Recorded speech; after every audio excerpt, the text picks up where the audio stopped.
Hello, everybody. Thank you for joining me today. My name is Evan Fetro, and today I'll be presenting a comprehensive market analysis of Winter Park, Florida. The goal of this study is to understand what makes Winter Park such a unique and resilient real estate environment and to identify specific development opportunities that are best positioned for long-term success. We'll walk through market fundamentals, the city's regulatory framework, supply and demand factors, and ultimately the two strongest opportunities: luxury residential teardown infill properties as well as mixed-use redevelopment along the Fairbanks Avenue. I currently work for a home builder that builds luxury real estate in the area, which is the source of my interest in this area.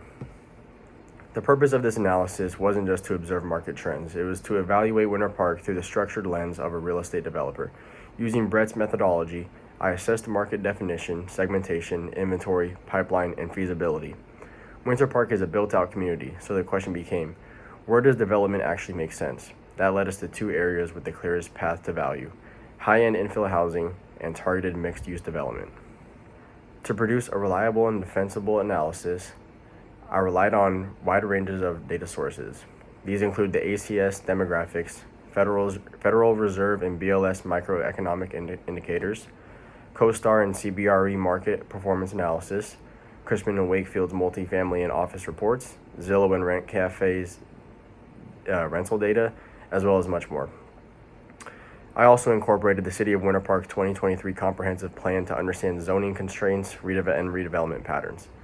This combination of local, regional, and national sources helped me create a more complete view of Winter Park's development landscape. Winter Park stands out within the Orlando metro as a mature, highly desirable community with a strong sense of place. It offers walkable streets, established neighborhoods, lakefront homes, and the iconic Rollins College along the Park Avenue retail corridor.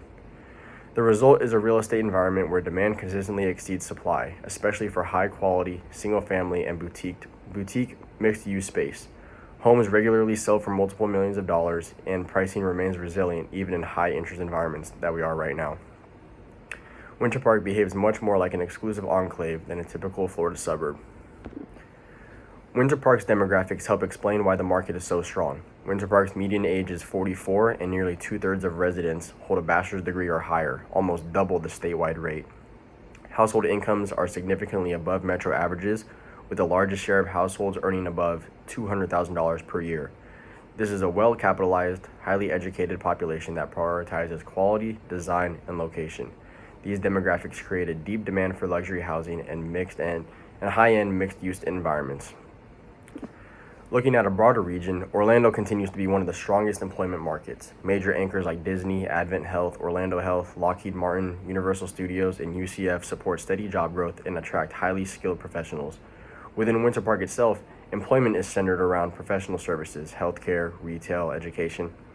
These stable, higher-income occupations contribute to the consistent housing demand and help explain why Winter Park experiences less volatility during economic shifts. One of the clearest findings from the study was how tight supply is across all asset types. Rental vacancy is low, and high-quality units are leased up extremely quickly.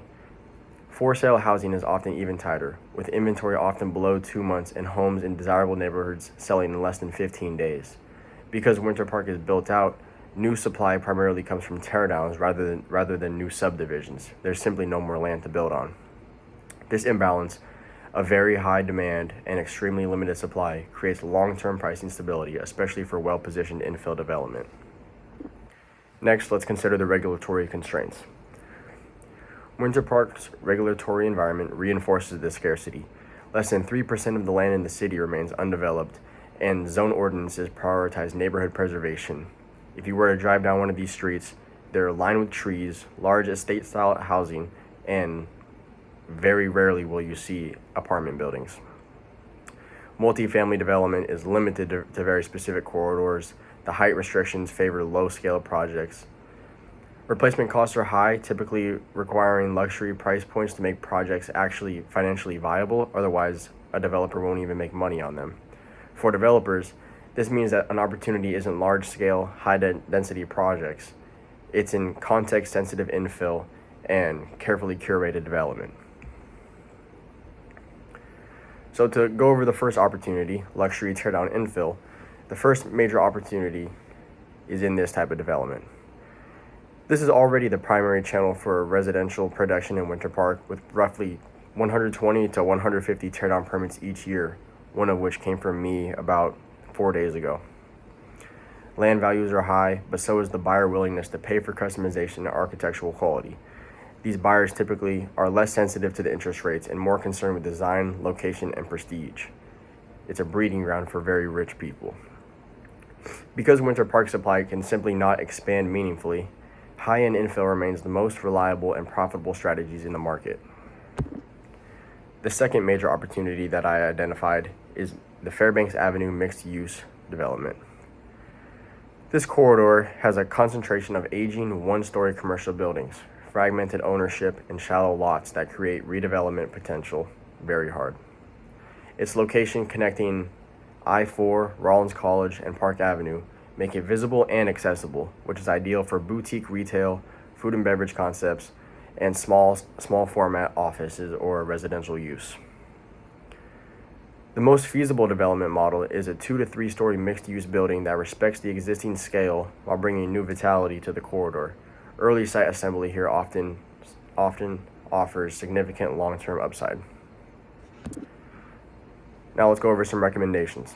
First, I recommend prioritizing luxury teardown infill as soon as you can. Demand is deep, supply is extremely constrained, and buyers in this segment consistently pay premiums for a high-quality product. At the same time, developers should start positioning themselves along the Fairbanks Avenue, assembling parcels, exploring entitlements, and preparing for potential corridor improvements or just zoning adjustments.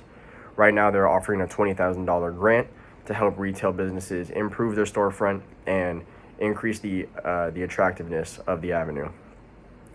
The key is to align with Winter Park's preservation-oriented expectations. Prioritize design quality, respect the neighborhood character, and deliver contextually sensitive businesses that matter, buildings that matter. In closing, Winter Park is a structurally scarce, highly affluent, and remarkably stable real estate market. These characteristics make it one of Central Florida's most compelling environments for a well-executed infill and boutique mixed-use redevelopment. Luxury teardown homes represent the strongest short-term opportunity, while the Fairbanks Avenue offers more long-term potential.